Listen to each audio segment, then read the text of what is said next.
A real quick update. This weekend, I'm doing a ton of optimization work.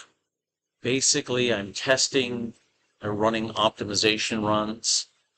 Uh, I'm not doing them a real long period of time right now. I'm just covering about the first last 4 months.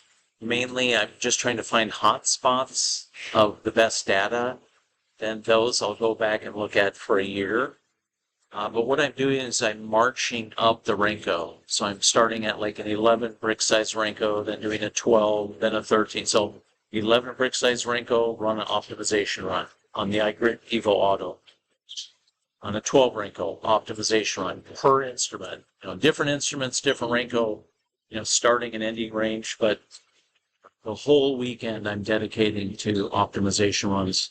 And I'm going to be just loading up a ton of optimization data to our private grid trading related Discord room. That's very prop firm centric. And what I'm looking for, I like profit factors of at least a 3.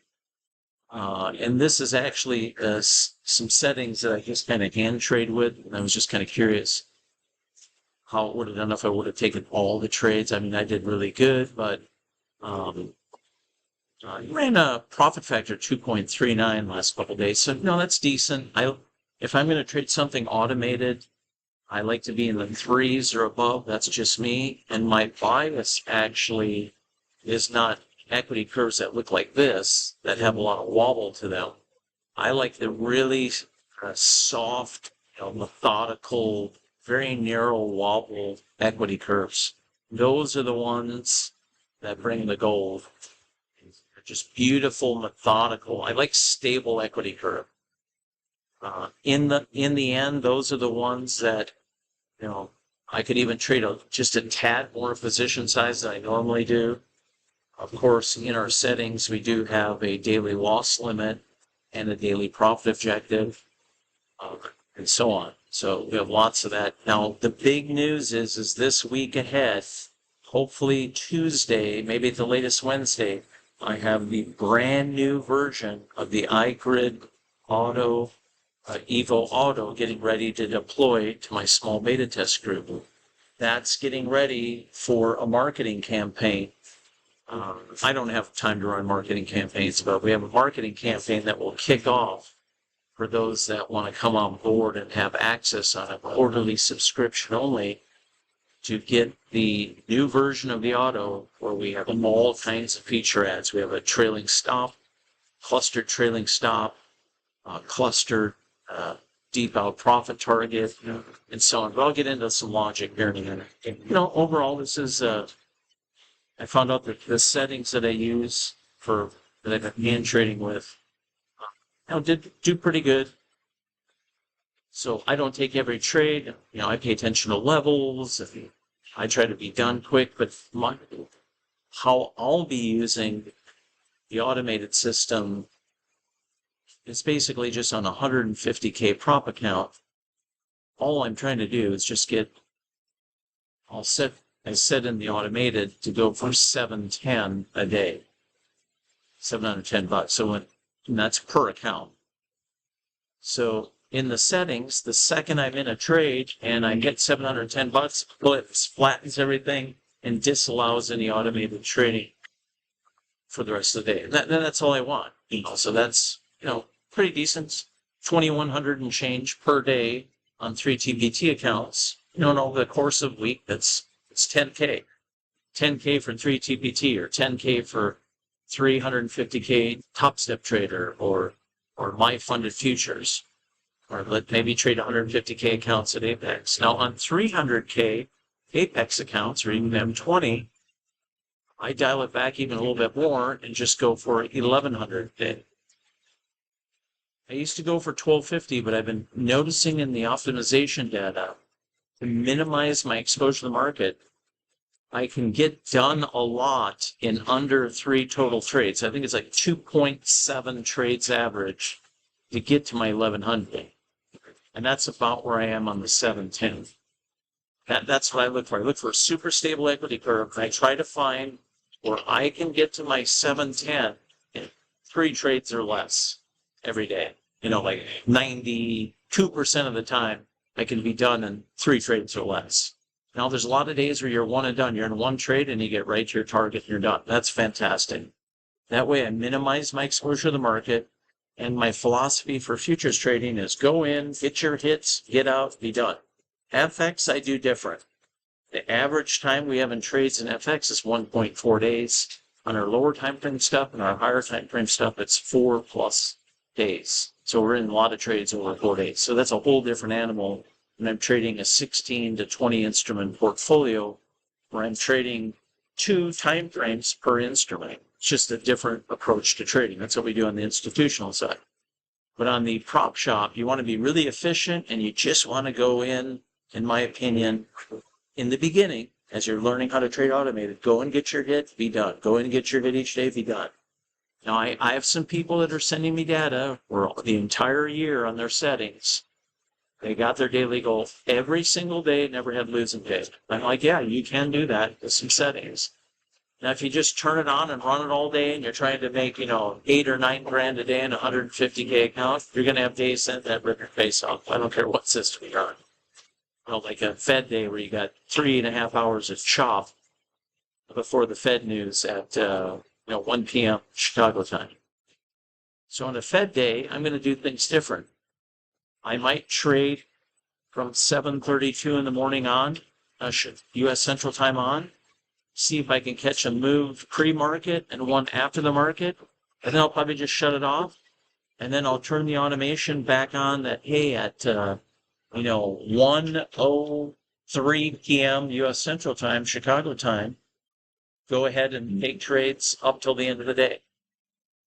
So different days, the time windows that you can set in our settings, I'll adapt them to, econ news.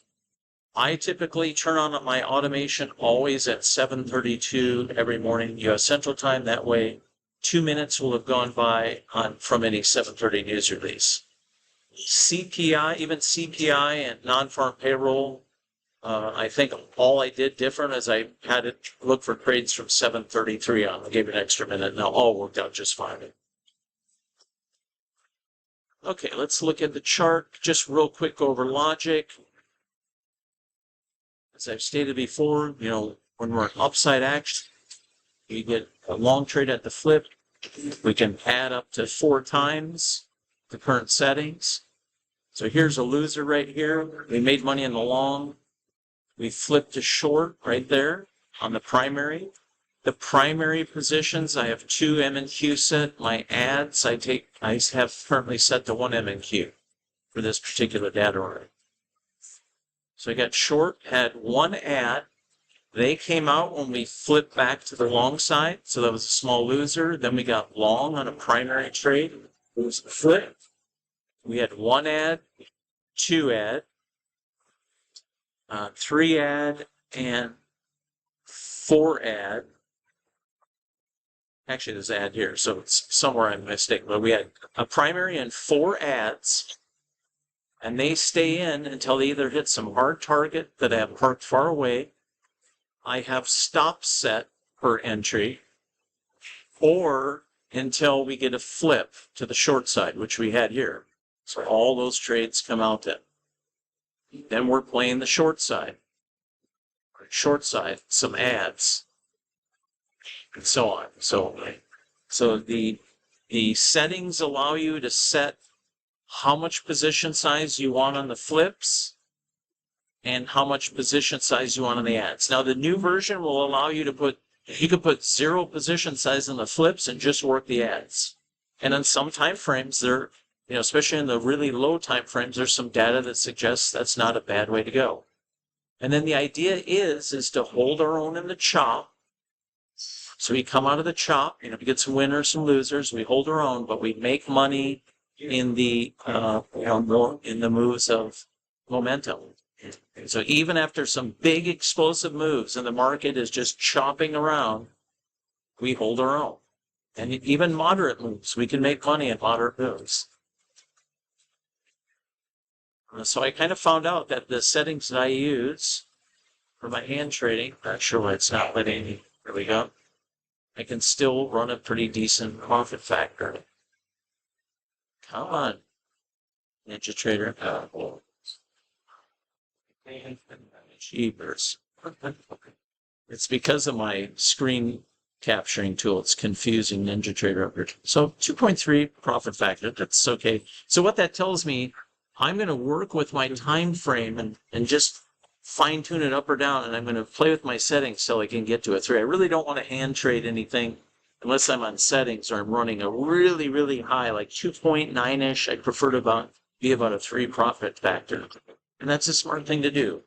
Run optimization runs. Find a time frame where the speed of trade works for you for trading manual with some good settings, and then go use that for your manual trading if you have no desire at all to trade fully automated.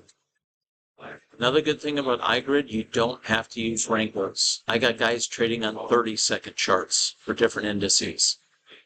Guys trading on tick charts, volume bar charts. Just Heikin-Ashi candles on time-based. And it's real simple. We get in trades on the flips. We close out any prior entries on the flips, primaries, and the ads. Get out of those. And then we work from flip to flip. So if we're long and we get a counter flip, any long entry and add, it'll let go, and we're back and working the short side to the next flip. So the iGrid, with the unique math we have in all components of the indicator and the two-dimensional smoothing, you can absolutely really dial in the indicator depending on what time frame you're on. So this is what's on deck for this week, and then we go into a big marketing campaign on quarterly subscription access only. So starting next week, the only way you're going to get access to this stuff, whether you're on CTrader with the CBOT, the new version there, whether you're on the MT4, MT5, new versions there of the E8s, or you're on NT8, the marketing group that's going to, really ramp this up, get the marketing going and run with it, because I just want to stay in system. I don't need to be sitting here running marketing campaigns. I don't have time for that. This is all going to move to quarterly subscription only. So there's never going to be any one-time pay type access. And what we're adding, which day do you want to trade? So if you only wanted to trade Monday, Tuesday 1 week, skip Wednesday, maybe it's a Fed week, and you don't have time to watch things, then it'll get back and trade on Thursday, Friday, and you'll have that. We're going to have clustered fixed targets and a trail stop mechanism. So right now, if we flip to the short side, we have a short on, we have a hard stop, and then you can have a hard target set. And then any ads you have along the way,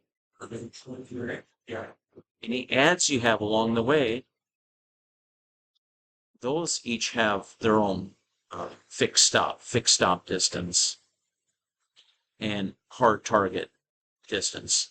So you can keep using that, because in the end, your flip is your ultimate trailing stop. I mean, that's what it is. I mean, you're staying short till you get a flip. And at the flip, all your shorts that you're in come out at that point.